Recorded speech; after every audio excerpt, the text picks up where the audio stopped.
जय माता दी। मारण तंत्र, जैसा कि शब्द से प्रतीत होता है कि मारण का अर्थ है मारना। ये क्रिया व्यक्ति अपने व्यक्तिगत स्वार्थ के लिए करता है। आज के इस युग में आमने सामने की लड़ाइयाँ तो होती नहीं हैं, तो अपने व्यक्ति, विशेषकर आज के समय में अपने ही लोग अपनों के लिए इस क्रिया का प्रयोग करते हैं। व्यक्तिगत स्वार्थ हो सकता है, पारिवारिक स्वार्थ हो सकता है, या कोई भी स्वार्थ हो सकता है जिसके लिए वो इस क्रिया का प्रयोग करते हैं। मारण मंत्र, मारण विधि, मारण प्रयोग, ये सारी ऐसी क्रियाएं हैं जो अभिचार क्रियाओं में आती हैं, जो तंत्र के द्वारा की जाने वाली क्रियाएं हैं।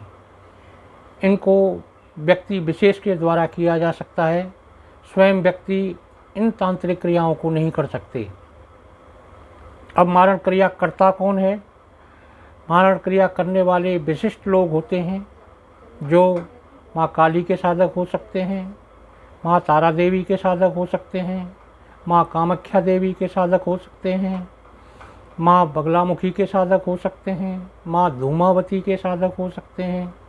इसके अलावा अघोरी तांत्रिक होते हैं, जिन्होंने शमशान साधना की हो, सब साधना की हो, चिता साधना की हो, भैरवी साधना की हो, यक्षिणी साधना की हो, या कुछ विशेष प्रकार की साधनाएं की हो, वही तांत्रिक इस क्रिया को कर सकता है। इस क्रिया को करने में जो भी तांत्रिक करता है या साधक करता है, अत्यंत ऊर्जा लगती है। इस क्रिया के बाद उसका शरीर निर्बल होता है, शक्ति का क्षय हो जाता है। इसलिए इस क्रिया को सामान्य आदमी स्वयं नहीं कर सकता, वो इन्हीं के माध्यम से करता है। अब ये नैतिक है या अनैतिक, ये तो बड़ा कहना कठिन है। वैसे तो ये सारी चीज़ें अनैतिक ही हैं, नैतिक रूप में ऐसी चीज़ें आती ही नहीं हैं। व्यक्ति को ऐसा करना भी नहीं चाहिए, क्योंकि कर्मों का फल आज नहीं तो कल ज़रूर मिलता है। आप जैसी भी सोच रखते हैं, आप जैसा भी व्यवहार करते हैं, आप जैसी भी किसी के प्रति द्वेष की भावना रखते हैं, और उस द्वेष की भावना में जैसा आप कर रहे हैं, एक ना एक दिन इसे आपको चुकाना पड़ेगा। इसलिए ये नैतिक तो है नहीं, अनैतिक ही मानी जाएगी। मारण क्रिया दो प्रकार की होती है, मंद मारण और तीव्र मारण। मंद मारण बीमारी की माध्यम से होती है।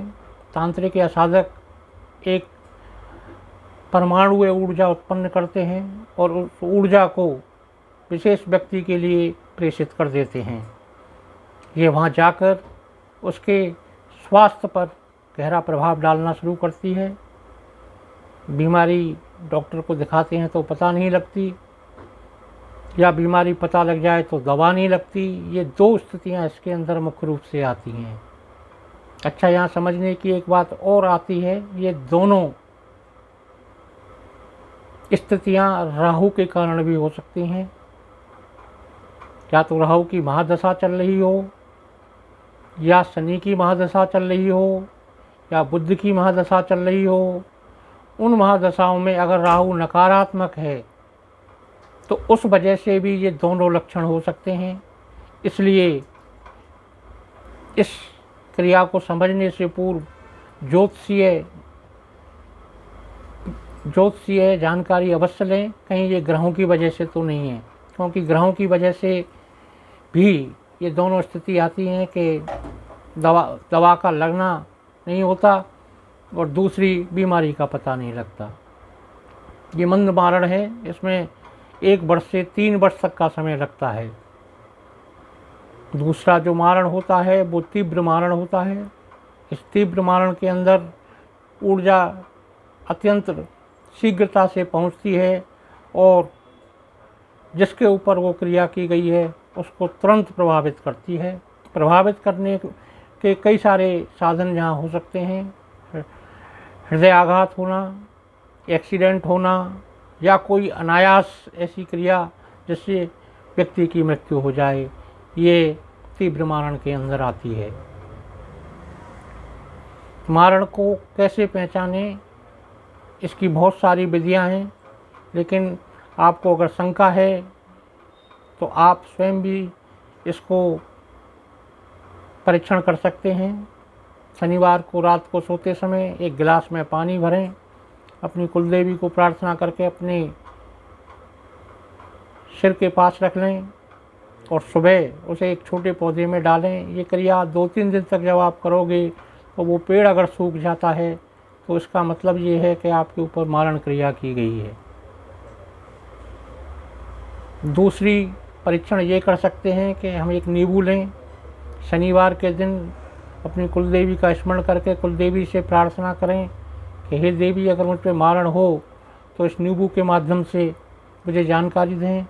आप उस नींबू को अपने सिरहाने तकिए के नीचे रख लें, सुबह उठकर उस नींबू को देखें, अगर वो नींबू काला हो गया है तो भी वो मारण क्रिया को बताता है। अब मारण क्रिया के बचने के उपाय, तीव्र मारण में बचने के उपाय बहुत संभावनाएं कम होती हैं।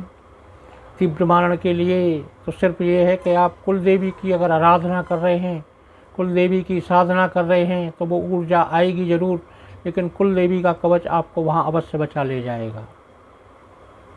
अगर मंद मारण है तो मंद मारण के लिए आप काल भैरव की साधना कर सकते हैं। मंत्र मारण के लिए आप मंत्रों के माध्यम से अपना कवच बना सकते हैं, जिसमें 3 मंत्र मुख्य रूप से चलते हैं। एक काली का मंत्र है, एक गायत्री मंत्र है, एक महामृत्युंजय मंत्र है। इनको सिद्ध करना पड़ता है, जभी इनके परिणाम प्राप्त होते हैं। दूसरी, काल भैरव की साधना सबसे श्रेष्ठ साधना मानी गई है। काल भैरव के काल भैरवाष्टकम का आप पठन करें, काल भैरव कवच का पठन करें और काला धागा लें। पीड़ित व्यक्ति के इस हाथ से लेके और पौनी तक का 8 बार उसको लें और उसमें 8 गांठ लगाएं। उस गांठ को इन मंत्रों के साथ आप लगाएंगे। ओम हम सम नम गम सम खम सम महाकाल भैरवाय नमः। उससे पहले काल भैरवाष्टकम का पठन करें। देवराज सैभमान पावनादि पंकजम व्याल यज्ञ सूत्र मिंदु शेखरम कृपाकरम नारदादि योगी वृंदे बंदतम दिगंबरम काशिका पुरादीनाथ काल भैरवम भजे। ये पूरे 8 हैं, उनका पठन करके 8 गांठें लगाएं उस मंत्र के साथ और उस पीड़ित व्यक्ति को उसकी माला बनाकर 4 बार उसको धारण कराएं। इससे उसका कवच बन के तैयार होगा। जय माता दी।